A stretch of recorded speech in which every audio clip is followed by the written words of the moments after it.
नमस्कार, मैं हूं सर्वेश पांडे और आप देख रहे हैं इंडिया व्यूज। आज हमारे साथ मौजूद हैं समाज के उत्थान के लिए पूर्ण सक्रिय और कर्तव्यनिष्ठ 1992 बैच के IPS officer mister Amitabh Thakur ji. Sir, बहुत बहुत स्वागत है आपका हमारे चैनल पे। सर, प्रश्नों की श्रृंखला में शुरुआत करने से पहले हम प्रश्नों की शुरुआत करना चाहेंगे इस कोरोना काल में पुलिस विभाग द्वारा निभाई जा रही जिम्मेदारियों पर। सर, कोरोना की इस भयावह काल में जब पुलिस प्रशासन पर समाज की एक अनोखी जिम्मेदारी सर रखी हुई है, ऐसे में सर आप लोग किस प्रकार से कार्य कर रहे हैं और अपनी जिम्मेदारियों का निर्वहन कर रहे हैं?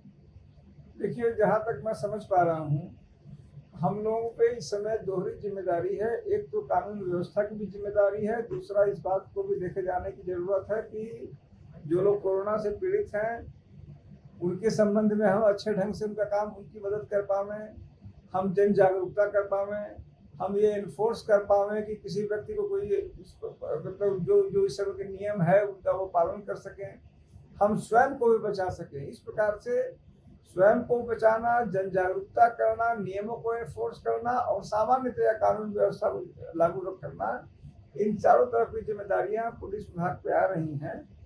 और मैं वर्तमान में जैसे मैं नागरिक सुरक्षा विभाग में हूँ, तो हमारे यहाँ भी ये सब जिम्मेदारियां हैं, लगातार हैं। और अच्छी बात है, खुशी की बात है कि यथासंभव पुलिस विभाग, नागरिक सुरक्षा विभाग अपने दायित्वों को पूर्ण करने का यथासंभव प्रयास कर रहा है। सर, आपने अपने सर्विस काल में तीन सरकार के कार्यकाल में काम किया है, चाहे वो मायावती जी की बहुजन समाज पार्टी रही हो, समाजवादी पार्टी रही हो अथवा वर्तमान की भाजपा। सर, तीनों सरकार के कार्यकाल में वह कौन सी सरकार रही जिसमें आपने हस्तमुक्त होकर कार्य किया हो?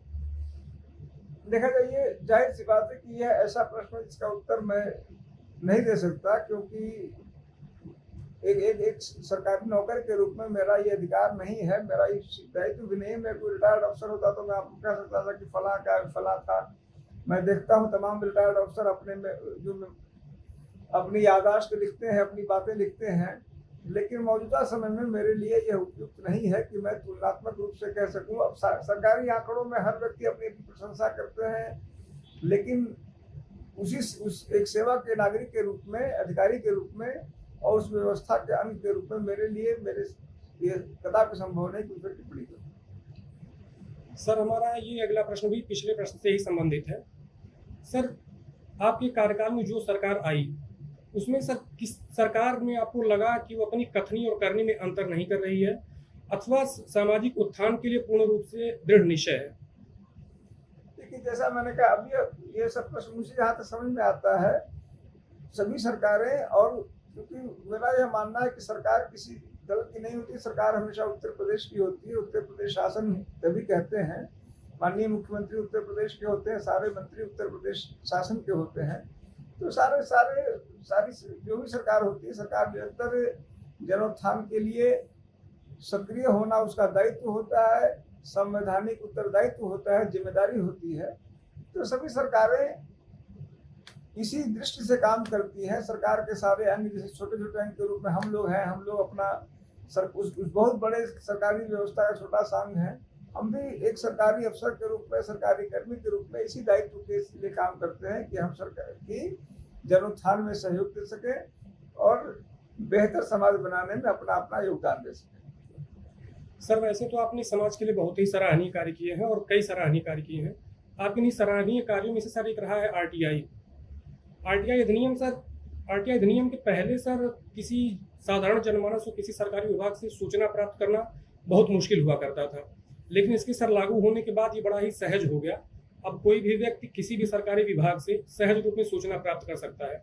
लेकिन सर पिछले कुछ दिनों में ही इसमें संशोधन किए जा रहे हैं, कुछ विभागों को इनसे बरी किया जा रहा है, कुछ चीज़ों को इनसे दूर रखा जा रहा है।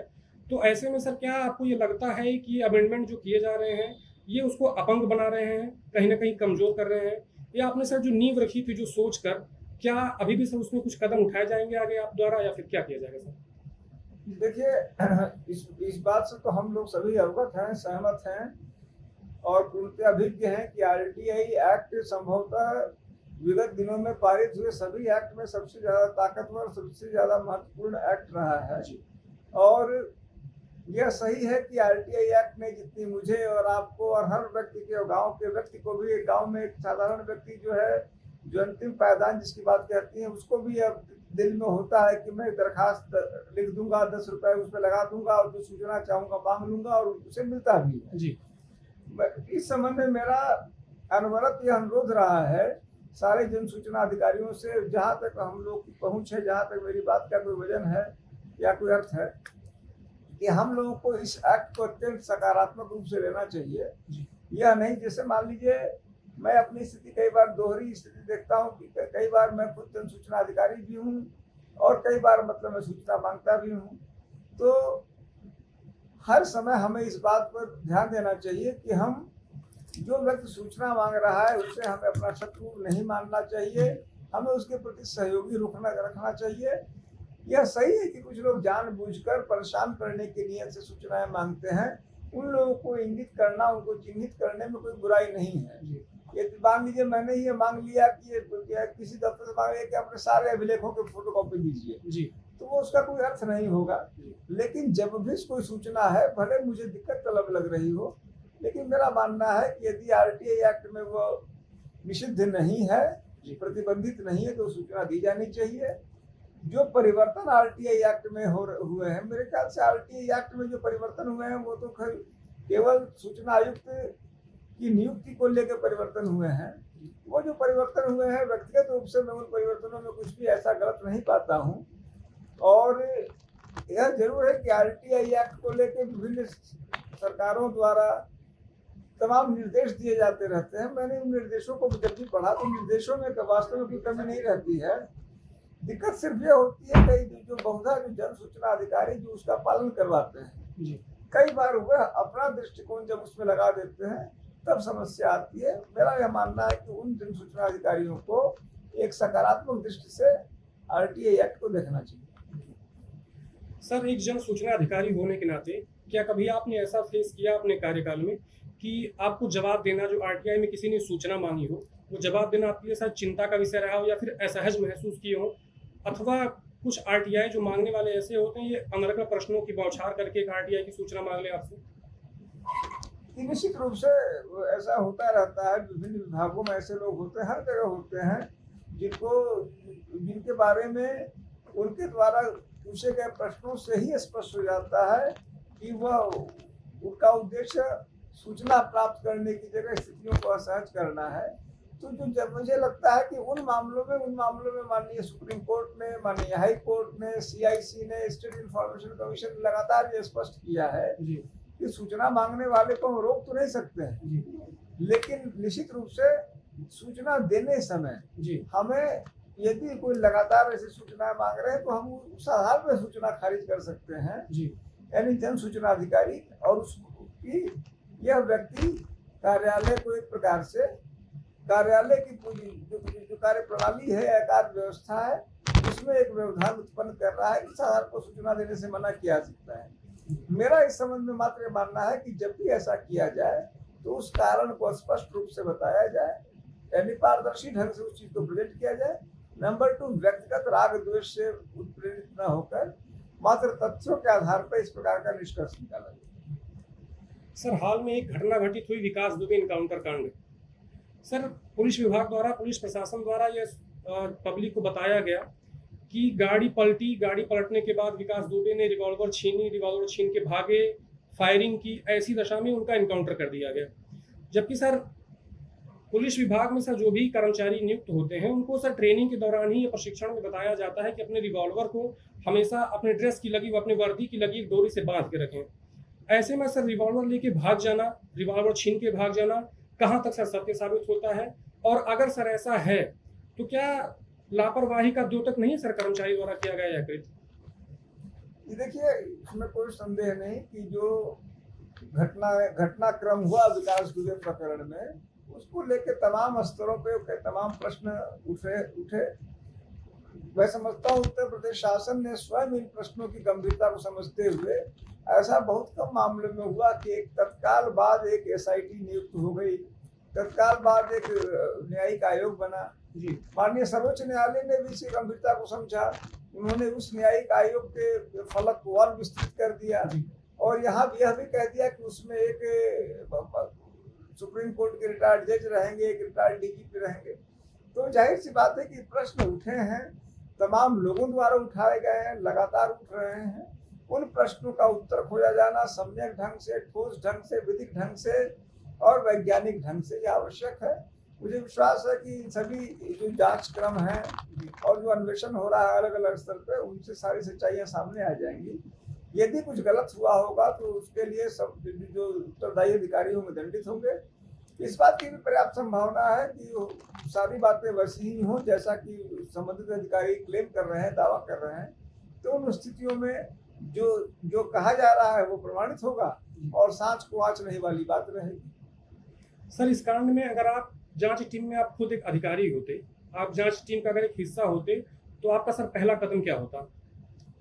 देखिए, मुझे लगता है कि जांच टीम का यदि मैं अधिकारी होता तो सबसे पहले मैं साक्ष्य जितने हैं उनको संग्रहित करने का काम करता, क्योंकि साक्ष्य गायब होने की बहुत अधिक संभावना रहती है, खास करके ऐसे केस में जहां पर कि अधिकारियों पे या संस्था पे आरोप लग रहे हों। इस प्रकरण में संस्था पर ही आरोप लग रहे हैं लगातार। एक तरफ पुलिस विभाग है, प्रशासनिक विभाग है, तो सबसे पहले साक्ष्यों को संग्रहित कर पाना, यानी कि वह जो स्थिति, जिन स्थितियों में साक्ष्य हैं उनसे परिवर्तित न हो जाए, यह मेरे ख्याल से सबसे जरूरी है।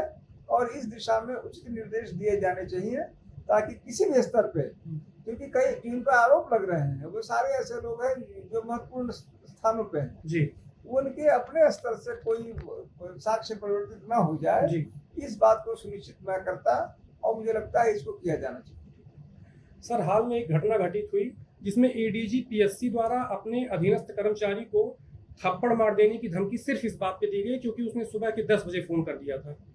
सर, जैसा कि सभी जानते हैं, अधिकारी और कर्मचारियों में पिता पुत्र का संबंध होता है। ऐसे में एडीजी पीएससी द्वारा उठाया गया यह कदम किस हद तक सही अथवा किस हद तक गलत है, इसमें सर आप क्या राय रखते हैं? अथवा आपकी सर किसी उच्च वर्ग के अधिकारियों से कुछ बात हुई सर इसके संबंध में? देखिए, व्यक्तिगत रूप से मेरा ये मानना है कि पुलिस विभाग में आज भी जरूरत से ज्यादा, जिसको हम कहते हैं पावर डिस्टेंस है, यानी कि कोई सिपाही हैं तो वो किसी आईपीएस अफसर के सामने, पीपीएस अफसर के सामने बैठ नहीं सकते हैं, वो उनके साथ केवल यस सर कहेंगे। यानी कल्चर, वर्क कल्चर हमारा ऐसा है जिसमें परिवर्तन की जरूरत है। मैं ये जानता हूँ, आप भी जानते हैं कि यदि वही सिपाही किसी राजनीतिक व्यक्ति को फोन करके उस राजनीतिक व्यक्ति से एडीजी साहब से बात करवाता, तो एडीजी साहब उस राजनीतिक व्यक्ति से सुबह जितने भी बजे होता उससे प्यार से बात करते, पूरी बात सुनते और सारा काम करते। उसने गलती है कि उसने सीधे फोन कर दिया। तो मैं व्यक्तिगत रूप से एडीजी साहब के व्यवहार को उचित नहीं समझता हूं, और मैं ये मानता हूं कि कहीं ना कहीं हम लोग को अपने पुलिस कल्चर में, पुलिस के कार्य और आचरण में, विशेष करके अपने अधीनस्थों के साथ व्यवहार में परिवर्तन की नितांत आवश्यकता है। हमें अब उस माइंडसेट से बाहर निकलना होगा कि हम पहले यानी कि आईपीएस अफसर राजा हैं और वो हमारी सेवा के लिए हैं। यह भाव जो शब्द उसमें आए, मैंने स्वयं सुना कि यदि एक व्यक्ति ने 8 बजे फोन कर ही दिया तो मुझे नहीं लगता कि उसने कोई गलती किया, या सीधे फोन कर दिया तब भी गलत नहीं किया। मैंने देखा कि मैंने इस संबंध में जब उनका ऑडियो प्रस्तुत किया तो मैंने देखा कि रिटायर्ड आईजी हैं, मैं नाम नहीं लेना चाहूंगा, उन्होंने कहा कि उस सिपाही ने अनुशासनहीनता की और कहा कि मैं अनुशासनहीनता को बढ़ावा दे रहा हूँ। मैं पूरी तरह से समझने में विफल हूँ कि यदि कोई व्यक्ति, अगर उसने अपने एडीजी को फोन कर दिया जिसमें अनुशासनहीनता कहाँ से आ गई। कष्ट तो इस बात का होना चाहिए कि जिस प्रकार एडीजी साहब यह कह सकते थे कि 11 बजे फोन कीजिए, यह कह देते कमांडेंट से बात कीजिए, तो समझ में आता है। लेकिन यह कहना कि बदतमीजी कर रहे हैं और थप्पड़ मारूंगा, मैं तो इस बात से किसी तरह से सहमत नहीं। सर, 69,000 शिक्षक भर्ती के पेपर लीक से संबंधित द्वारा हाईकोर्ट प्रयागराज में आप द्वारा 156(3) के तहत अर्जी डाली गई है और इसकी जांच यूपी एसटीएफ को सौंपी गई है। सर, क्या आपको लगता है कि यूपी एसटीएफ में दूध का दूध और पानी का पानी कर पाएगी, अथवा अगर इसकी जांच सीबीआई को सौंपी गई होती तो काफी बेहतर परिणाम होता? देखिए, मैंने शुरू से यह अनुरोध किया था कि क्योंकि 69,000 शिक्षक जो मेरे पास साक्ष्य हैं, इसमें कम से कम 15 मुकदमे लिखे गए घटना के दिन, बाद में मुकदमे लिखे गए। मैंने अभी तक कोई ऐसा प्रतियोगी परीक्षा नहीं देखा जिसमें इतने जगहों पे, उत्तर प्रदेश में अलीगढ़ से लेके मिर्जापुर तक इसमें नकल होने की बात आई, मास नकल होने की बात आई। सॉल्वर्स पकड़े गए, तमाम पर्चे बाहर हुए। ऐसे मामले में जो इतना बड़ा फलक है, तो इसीलिए मैंने अनुरोध भी किया। अभी भी मैं मानता हूँ कि इसकी जांच एसटीएफ की बजाय सीबीआई से होनी चाहिए, क्योंकि सीबीआई, इसका कारण यह नहीं कि एसटीएफ में यह है अब सीबीआई में वो है, क्योंकि सीबीआई सामान्य तौर से ज्यादा स्पेशलाइज्ड संस्था मानी जाती है। एसटीएफ इस तरह की जांचों के लिए सामान्यतः स्पेशलाइज्ड नहीं माना जाता है। तो ऐसे में यदि सीबीआई से जांच होगी तो इसके बेहतर परिणाम आने चाहिए, ऐसा मेरा मानना है। सर, समाज में आज जो युवा वर्ग की पीढ़ी है, ये आगे बढ़ने के लिए और अपनी महत्वाकांक्षाओं को पूरा करने के लिए गलत दिशा में निरंतर सर प्रयासरत है।